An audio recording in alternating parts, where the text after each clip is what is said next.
Hey, Shalom. I want to give all the praise, honor, and glory to Yahweh, Bahashem, Yahweh Shai, Bahashem, Rakaha Kwadash. Double honor to the elders of Great Millstone who taught me this truth. A sincere Shalom, Labakaryim, Shal Yasha'Allah. That's peace to the hopeful elect of the nation of Israel. I'm going to try to make this quick. We just coming from camp. This is our camp day today. And, you know, a heavy topic came out. It was just the spirit. I don't know where it came from. We was reading Ephesians 6, about to go into the armor, but I forgot verse 1, 2, and 3. You know, it starts off heavy, going into your parents. Now we have physical parents and we have spiritual parents in this truth. And we know our apostles of Great Millstone, starting with Apostle Tahar, these are our spiritual parents. But then we also have physical parents that we enter this realm through. Okay, bloodline, genealogy. And call Yahweh Bashem Yahweh Shai that our father is Israelite. Therefore, we're Israelites. But there was a situation, you know, that was brought up at camp today. I take it very personal. I kind of glanced through it, but it was me seeing my father after many years. And I remember when the Apostle Gabar, a few years back, he put out, you know, a video saying make it right with your fleshly father, if you can, if you're in contact with him. You know, now I didn't act on it at that moment because I've seen my father before in the past, before I came into the truth, and we carnally, you know, got it right. You know, kissed and hugged, and he told me this story. But now that I'm in this truth, we spiritually didn't get it right. Now, I dumped out a lot of garbage from my heart in the world, but now I fully understand. And at this time, I didn't see him while I was in this understanding, in this truth now. You know, but the Lord gave me the opportunity, you know, about 4 years ago, about 4 years ago, I would say, you know, when we was on our way to camp. And the Father had it to where we crossed each other's path. It was amazing. It was very spiritual. And I'm gonna let this video play this part, you know. But I meant every word that I said to him, and I seen in his eyes he did. And the Lord gave me a chance. This was a heavy opportunity, you know, to tell him I forgive you, I love you. You know, and I was able to move forward because 2 years later he passed away. You know, and I felt good because we were clear. And he even came around the camp a few times and started watching the videos. You know, this was just a heavy moment. You know, so I'm gonna play this here and I'm gonna just read a scripture out of Sirach 3, and we know the law. Honor thy father and mother, and not taking anything from my mother. I've made amends with her, you know, in the truth and out the truth also. But, you know, my mother's going to do what she's going to do, you know. But this is specifically just about my my father right now. Let me let this play. Your father and mother is on earth, and especially with your father. I remember the apostle put that out a few years ago. Make amends with that man. I remember you did a few videos on it too, and that's heavy. That's heavy because I know my situation. And one day we was coming to camp, and what happened? Who we bump into? His father just popped up. And it's crazy because we parking. They didn't show you the Lord, man. Yeah, it was. Go ahead, you say. No, go ahead. It was very. You was the witness. It was perfect because I was there. I parked right behind them. Yeah. This one we used to be over here, and we was on Halsey Street. I parked behind him, and he getting out. You know, we looking at each other like we ain't trying to warm up, and we getting ready and stuff. And his father walked up, but didn't know that it was him at first. Yeah. He was about to walk right past you. Yep. And then y'all turned around at the same time and y'all they locked eyes. Oh shit! Yeah. My dad. You know, that'll catch you off guard. Yeah. If you don't see your father for years. Yeah. And all of a sudden you turn around and it didn't just happen. Right. Him at damn Walmart. No, it happened when he was out here doing the work, man. You know what I'm saying? That was spiritual. Yeah. You know, and we talk, we hug, we kiss. You know, which is genuine, man. Just. You know, it's like you couldn't keep our hands off each other, just hug, kiss, it was very little beautiful. teardrop, Yeah, it was you know. very beautiful. Told him I loved him. He even came around the camp. He was happy. He came around the camp, you know. And we stayed for the whole stay for the whole we've made men's in the past before, but I guess the Lord wanted to really put the stamp on it now. And then he started following. He passed away. You know, he up in his spiritual body right now. He passed away. I think it's been about 2 years now. Yeah. So the Lord made that happen right before he passed away. You understand? And I went to, view the body or whatever, you know. But he's out of the suffering. My father went through a whole lot. And you was somewhat a little vexed about it. 'Cause I remember you came to camp and you were speaking to me, and then the Lord spoke through me. Remember I read that scripture? Yeah. Where the Lord said, "Don't worry about the dead. Yeah. He's good." Yeah. I forgot where that scripture Yeah. is. I was vexed, you know. And the Lord spoke through you. Yeah, because we love our parents, you know, in the world, but we come to a real understanding that if we the elect, our parents are our children. We have that understanding now, you know. And him being released from that suffering and from his body, going to the spiritual world, and the Lord having it maybe 2 years before that. That's when that happened.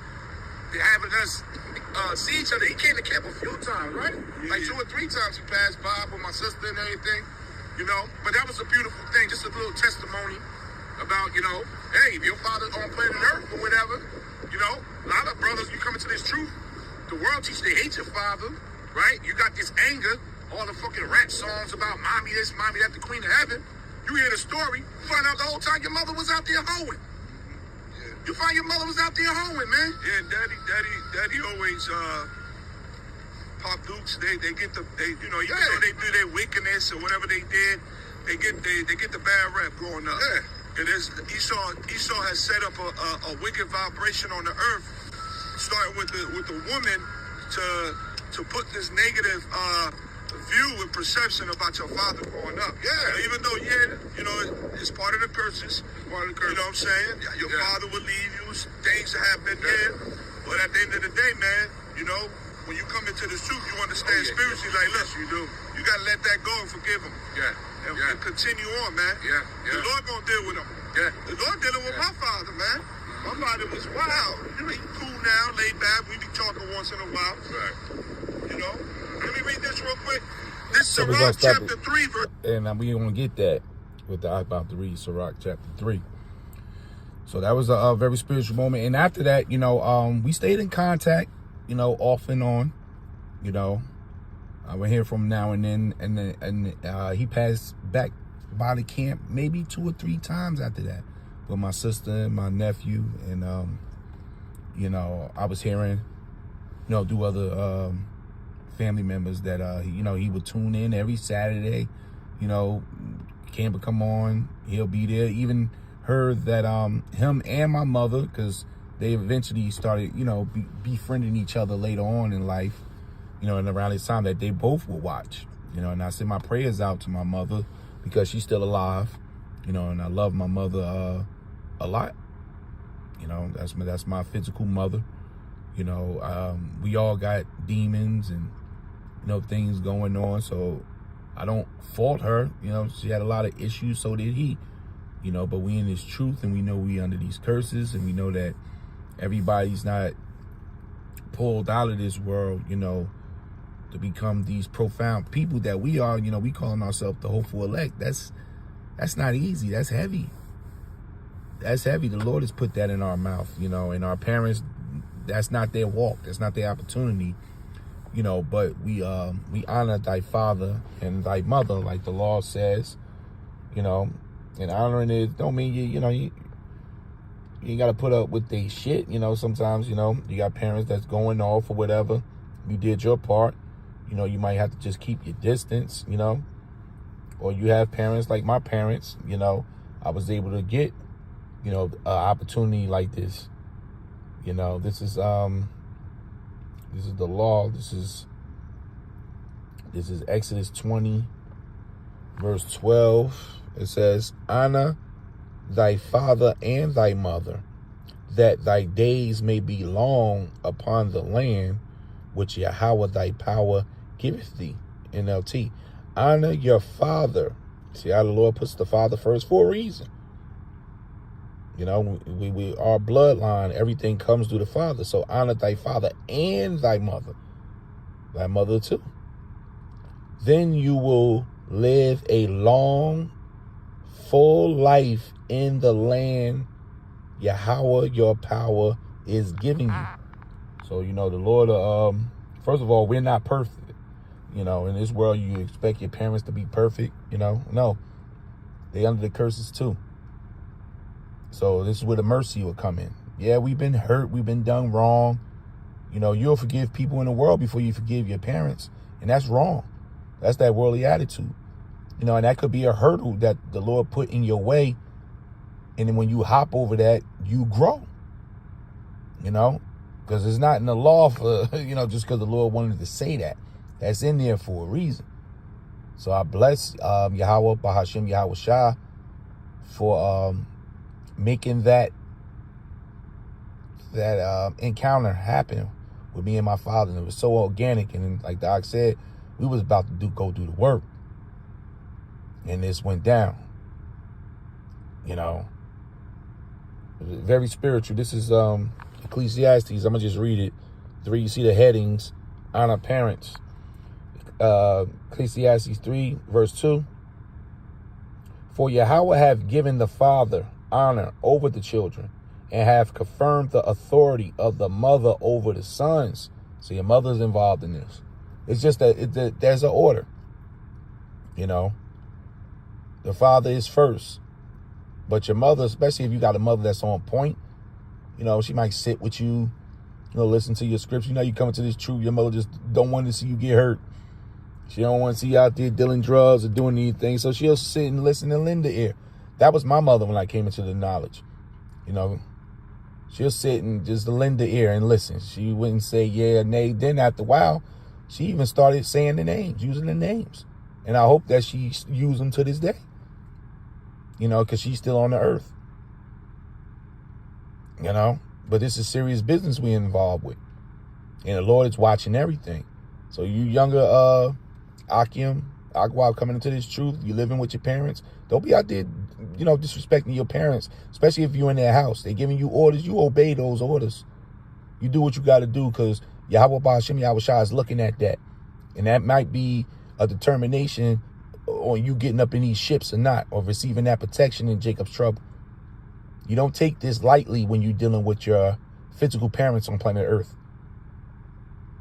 It's a reason why these scriptures are in here and this law is in here.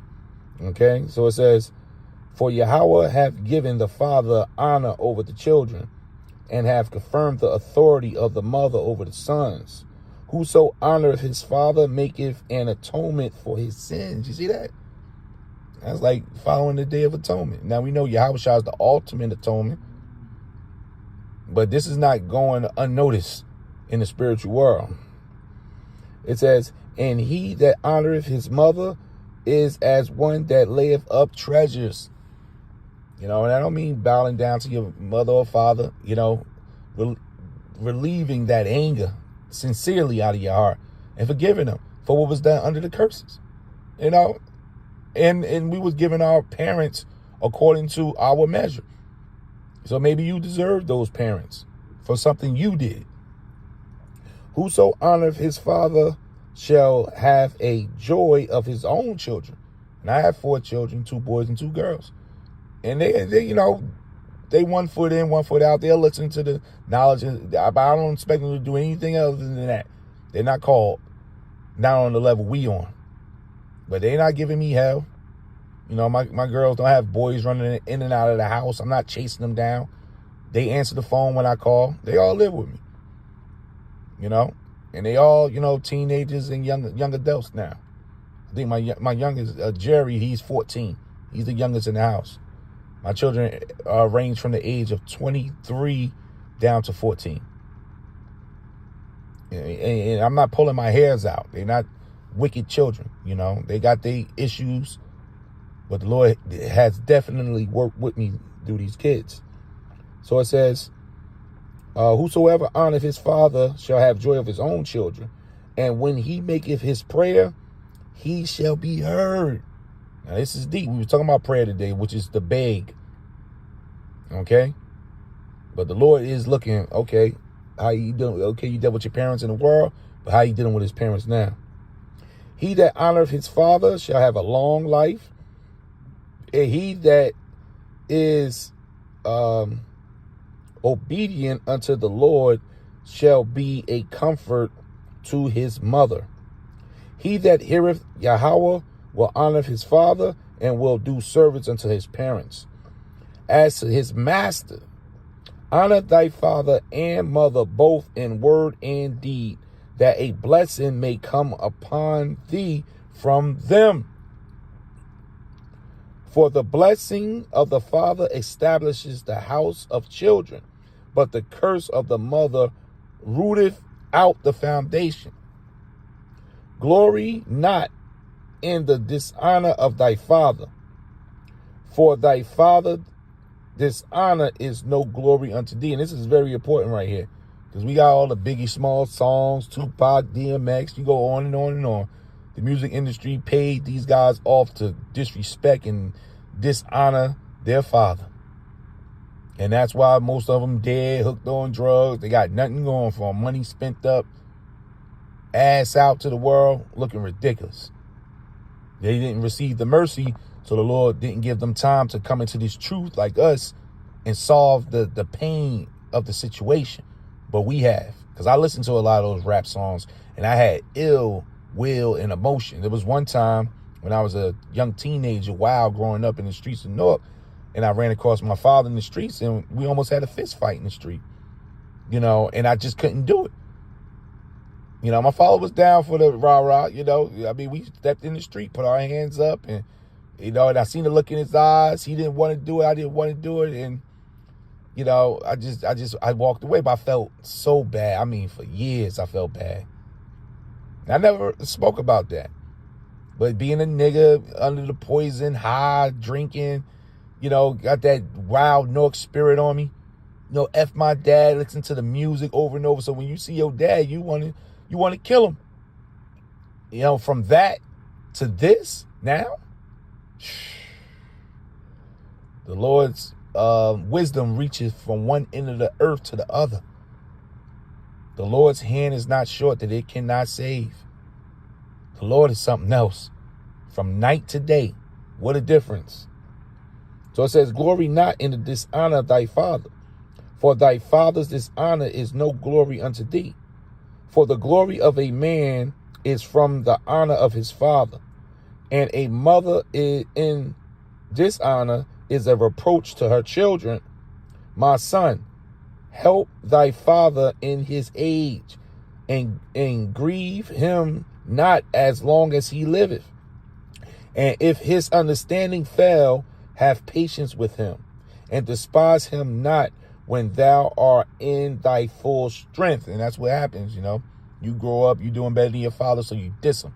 Look at these basketball players, football players. As soon as they get their contract, they buying mommy the home. They doing this and that for mommy. You know? But see, we in this knowledge, they in the dark. We in the glorious light, where we live and where we stay. So we move with meekness and humility. You know, so we take the back road, which is the proper way to be right now in this truth. A humble spirit, forgiving. You know, the meek shall inherit the earth. For the relieving of thy father shall not be forgotten, and instead of sin, it shall be added to build thee up. And that's why, you know, through the spirit of Yahweh Bashim Yahushua, you know, those who've been rehearsing this scripture here, we've been growing. We've been growing. Yes. And if you haven't taken this route, you know, Let this be a lesson. It's such a burden that the Lord actually lifts off you when you let that go, that pain and anger for your father and mother of what happened in the world when we all was in the world. In the day of thy affliction, it shall be remembered. Thy sin also shall melt away as the ice in the fair warm weather. The Lord got a funny way of putting this stuff. Vivid. You know how ice melt under the heat. Never to be remembered again. And that's the beauty. That's like charity cover a multitude of sins. This is saying the same thing. So that honor for thy father and mother shall heal a lot of secret sins we have. He that forsaketh his father is a blasphemer. Wow. And he that angereth his mother is cursed of Yahweh. So let this be a lesson. You know, and taking heed on how powerful this walk is, even down to your physical mother and father. Don't be out here disrespecting. You know, acting like you king of the jungle and you better than somebody. Is of the Lord's grace and mercy, we have this ministry at this time. And we understand. Because the Lord could have left us in the dark about this. All right? So I want to give all the praise, honor, and glory to Yahweh, Bahashem, Yahweh Shai, Bahashem, Rakah HaKwadash. Double honor to the elders of Great Millstone who told me this truth. A sincere shalom, labakarium, shah, yasha'Allah. That's peace to the hopeful elect of the nation of Israel. Shalom.